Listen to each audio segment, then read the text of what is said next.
Assalamualaikum and a very good day to everyone. I am Fatin Raisha binti Ismail, a final year student of Bachelor of Science in Agrotechnology, Plant Biotechnology. My supervisor is Dr. Nur Azmah binti Yusof, and today I will be presenting my final year project on the title Total Flavonoid Content of Red Rice Callus Culture, a review. This is the content of my presentation today, where it will be divided into two parts. The first part is the introduction and the second part is literature review. Without further ado, I will start with the introduction. Rice, or the scientific name Oryza sativa, belongs to the Poaceae family and is the world's second most commonly cultivated crop. It is a significant source of carbohydrate for human use. Rice comes in a range of colors, including white rice, black, purple, and red.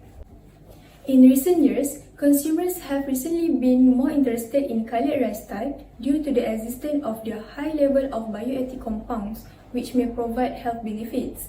And red rice is the one that has been consumed for its health benefit, and red rice is a highly nutritious food and rich in antioxidants such as flavonoid compounds.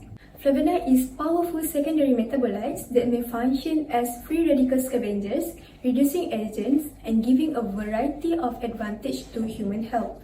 Flavonoid contents in red rice cultivars have been shown to be strong antioxidants to have the capacity to scavenge free radicals, thus preventing oxidative damage to the cell components.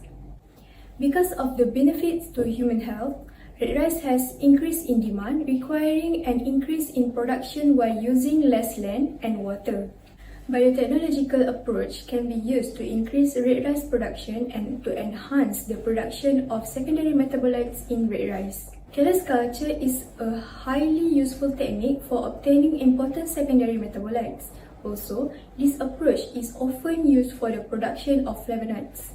Next, in vitro flavonoid production have less environmental interference due to the controlled condition and can be produced in a large scale.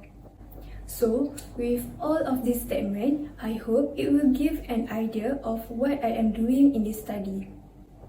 Next, the problem that led to this study are the first one. There is an increase in consumer demand for high quality rice and healthy foods. Next, the full capabilities of the Callus culture approach are still rarely to be used. There is a very relatively little information on the utilization of Callus culture for flavonoid synthesis. In addition, there is a limitation in the study of flavonoid contents of red rice Callus cultures. The objectives are to review the flavonoid contents of red rice and to review the existence of total flavonoid contents of red rice Callus cultures. There is one hypothesis in this study, which is the flavonoid contents exist in red rice Callus culture. The significance of this review is that it will provide the knowledge about the existence of flavonoid contents in red rice Callus cultures. Next, it will provide improvement in red rice yield, where red rice yield can be increased by using the Callus culture approach. In addition, it will provide understanding on flavonoid content in red rice to the society, and that will increase the consumption of red rice. Now, let's take a look at the literature review of this study. Rice is an annual crop with a range of varieties including white rice, black, brown, and red rice.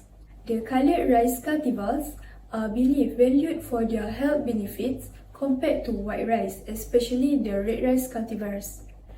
Red rice is a kind of rice that is colored red due to the presence of anthocyanins, which are phytochemicals that belongs to the flavonoid family.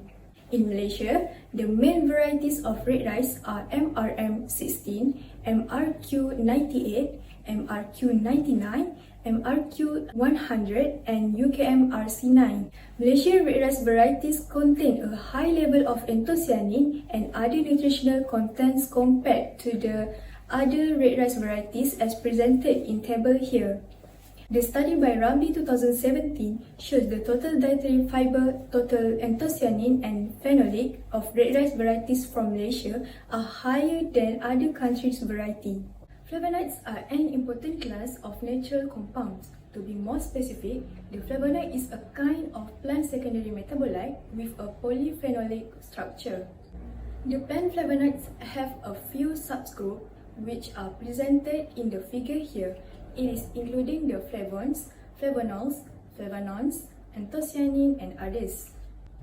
Table presented in here is the list of the previous research finding on flavonoid content of red rice. According to the literature, many flavonols and flavanols have been found in rice grain. From the previous research by Iratli et al. 2012 and Wasamzadeh et al. 2018, there are flavonols content in rice grain, for example, satechin, episatechin, and myricetin. According to Gulsin 2020, flavonoids' free radical scavenging and antioxidant properties are determined by three structural groups, which are presented in Figure 2, where number 1 is determined by A-catechol moiety of the B ring. Next, determined by a 2 and 3 double bond in conjugation with a 4-oxo function of a carbonyl group in a C ring. And lastly, is determined by the presence of the hydroxyl group at the 3 and 5 position. Among all of the flavonols, quercetin has better antioxidant because structure of quercetin has all of these three structural groups. Red rice from Greece and Malaysia, variety RP511, has better antioxidant activity due to the content of quercetin. Anthocyanidins are common plant pigments formed by hydrolysis of anthocyanin. They are visible to naked eyes and are the plant colorant that are found all over the world. Also, anthocyanidin and anthocyanins are sugar-free. It has the ability to lower the blood sugar level. So, red rice variety Nopre, MRQ98 and hybrid red rice could be the sugar-free products for people with diabetes. Table 3 is presented the total flavonoid content of red rice. The previous research by Sumsizinski et al. 2016 shows the total flavonoid content was higher for free flavonoid compared to the bound flavonoid.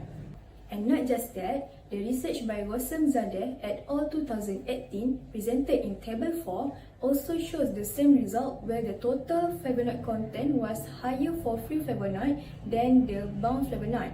Free flavonoid is the soluble flavonoid or solvent extractable flavonoid, while the bound flavonoid is insoluble flavonoid. According to Dong et al. 2016, a higher total flavonoid content of soluble flavonoid related with higher antioxidant activity. Thus, the study has proven that the red rice has a highly antioxidant capacity and can be consumed for its nutritional content. Next part is for the total flavonoid content of red rice Callus culture. Callus culture is the in vitro growth of dedifferentiated plant cells on a medium containing relatively high opsin concentration or a combination of opsin and cytokinin. According to Bano et al. 2005, rice is a monocot plant which in monocot plant tissue culture is more challenging than dicot tissue culture.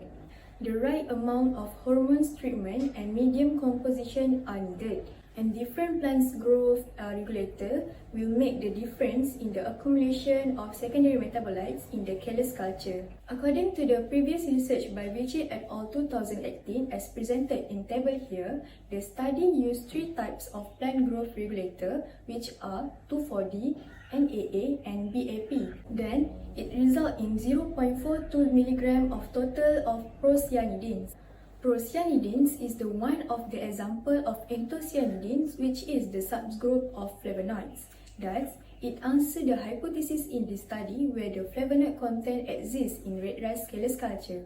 As for the conclusion, there are many types of flavonoid content appear in red rice such as epigenin, satechin, luteolin, quercetin, and anthocyanin. Next, red rice has a highly antioxidant activity because of it contains a higher total flavonoid content of free flavonoids.